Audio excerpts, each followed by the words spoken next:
Tuhan, kalau memang hidup seperti ini terus, lebih baik ambil saja nyawaku, atau kirimkan jalan, agar aku mendapatkan uang banyak, apapun bentuknya. Saya terima. Begitulah permintaannya Yuda. Assalamualaikum warahmatullahi wabarakatuh. Halo sobatku, dimanapun berada mudah-mudahan dalam keadaan sehat dan selalu mendapat rezeki yang banyak. Selamat berjumpa lagi di cerita misteri. Di video kali ini menceritakan pengalaman seorang driver Gojek yang kawin dengan siluman ular. Buat yang baru menemukan channel ini jangan lupa like, komen, dan subscribe agar channel ini dapat berkembang dan menyuguhkan cerita-cerita yang lebih seru dan menarik. Di tengah hiruk-pikuk Jakarta yang tak pernah tidur, ada seorang pemuda bernama Yuda, 22 tahun, pengemudi ojek online yang hidup dalam kemiskinan. Wajahnya tirus, kulitnya legam terbakar matahari. Ia tinggal di kontrakan sempit berukuran 4x3 meter di daerah Cipinang.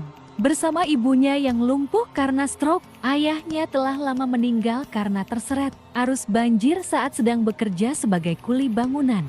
Sejak usia 17, Yuda banting tulang demi sesuap nasi.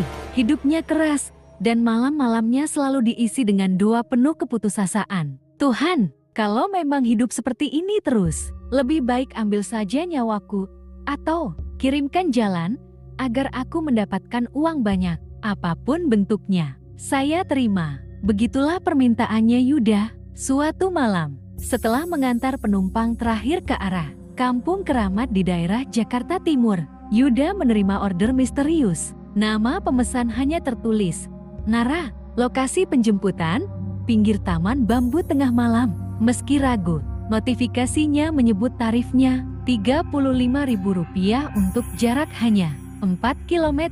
Tanpa ragu melihat nilai yang jaraknya dekat cuma 4 km.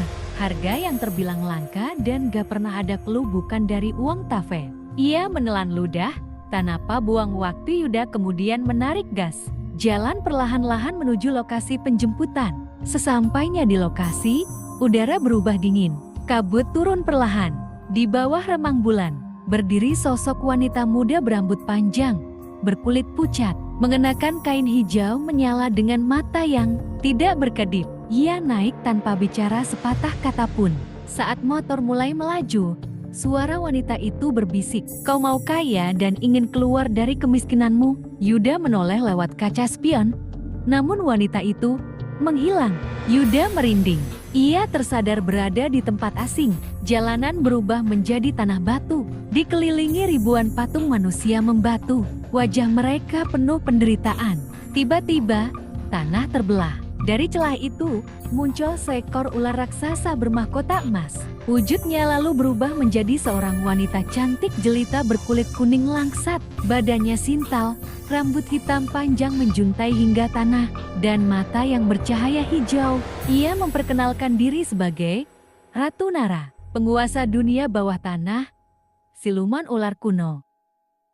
Nara mendekati Yuda dan menyentuh dahinya. Yuda terdiam, badan gemetar dan bingung. "Kau manusia keras hati, penuh derita, tapi punya nyala kuat. Maukah kau menjadi suamiku? Nanti akan aku beri segalanya, emas, rumah, mobil, kejayaan." Yuda terpana antara takut dan tergiur. "Apa syaratnya?" tanyanya lirih. Nara tersenyum. "Kesetiaan, dan satu hal lagi. Setiap tahun, kau harus mengorbankan satu manusia yang paling kau cintai." Yuda menatap jauh ke langit, mengingat ibunya. Tapi dalam hati ia merasa, hidupku tak akan berubah tanpa pengorbanan. Ia menandatangani perjanjian berdarah, menggores jari dan meneteskan darah di batu kuno di hadapan Nara. Dalam semalam, Yuda bangun di ranjang mewah dalam rumah 3 lantai. Di garasi terparkir mobil-mobil mewah. Tabungannya miliaran rupiah. Media menyebutnya pengusaha muda sukses. Ia bilang ke semua orang kalau kekayaannya berasal dari investasi kripto. Ia mengajak ibunya pindah ke rumah itu, dan hidup mereka pun berubah total. Ibu Yuda bisa terapi mahal, makanan bergizi, dan perawatan harian. Namun, setiap malam, Yuda selalu bermimpi melihat wajah-wajah manusia yang berubah menjadi batu. Dan suara Nara berbisik di telinganya, "Waktunya sudah hampir tiba." Tahun pertama, Yuda panik. Nara datang dalam mimpi, lalu muncul di kamar dalam bentuk nyata. Korbankan satu manusia yang kau cintai, atau semuanya akan hancur. Dengan berat hati, Yuda memutuskan mengorbankan teman masa kecilnya, Danu, yang sudah lama membantunya waktu masih susah. Danu menghilang tanpa jejak, tubuhnya membatu, lalu menghilang di hadapan Nara. Dan benar, kekayaan Yuda berlipat ganda setelahnya. Semua terasa mudah, namun batinnya mulai terkikis. Tahun ketiga, Yuda jatuh cinta pada seorang gadis biasa bernama Ayla, seorang guru honorer yang baik hati dan polos. Mereka mulai menjalin hubungan, dan Ayla satu-satunya yang membuat Yuda merasa menjadi manusia lagi. Ia ingin lepas dari Nara, namun Nara tak tinggal diam. Kau milikku, pernikahan kita abadi. Kau sudah bersumpah. Saat tahun keempat tiba, Nara meminta ibunya sendiri sebagai tumbal. Yuda memberontak. Ia menangis. Namun saat mencoba kabur bersama Ayla dan ibunya, mereka dikejar oleh ular-ular, siluman yang muncul dari bayangan dan lubang-lubang tanah. Yuda berubah. Tubuhnya mulai mengelupas sisik perak di bawah kulit. Matanya berubah tajam seperti ular. Ia tak bisa makan makanan manusia. Ia perlahan menjadi makhluk hibrida. Nara mengingatkannya, kalau ia menolak perintah, seluruh kekayaan akan musnah dan ia akan berubah menjadi patung abadi. Namun Allah membawanya ke seorang dukun tua di Jawa Tengah yang mengatakan, kau telah menikah dengan ratu dimensi lain. Tapi cinta manusia bisa memutus kutukan jika kau berani kehilangan segalanya. Di tahun kelima, Yuda memberontak. Ia masuk ke dunia bawah dan menantang Nara, ambil semua kekayaanku. Aku tidak akan menyerahkan ibuku. Tidak Ayla, tidak siapapun. Nara murka, ular-ular raksasa menyerang Yuda. Tapi Allah muncul dari belakang, membawa sebuah keris pusaka dari dukun tua. Ia menikam jantung Yuda sendiri, sebagai bentuk cinta dan pengorbanan sejati. Tubuh Yuda berubah menjadi cahaya.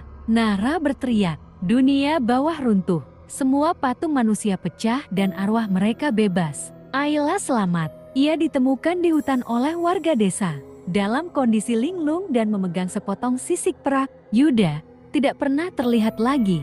Namun setiap malam, terdengar drum motor di tengah hutan dan suara lirih seorang pria. Maafkan aku, Bu, aku ingin bahagiakan kalian, tapi jalannya salah. Konon, pada malam-malam tertentu, orang bisa melihat bayangan pria muda naik motor di jalan sunyi, dengan mata bersinar hijau, mengantar penumpang ke dunia yang tak kembali.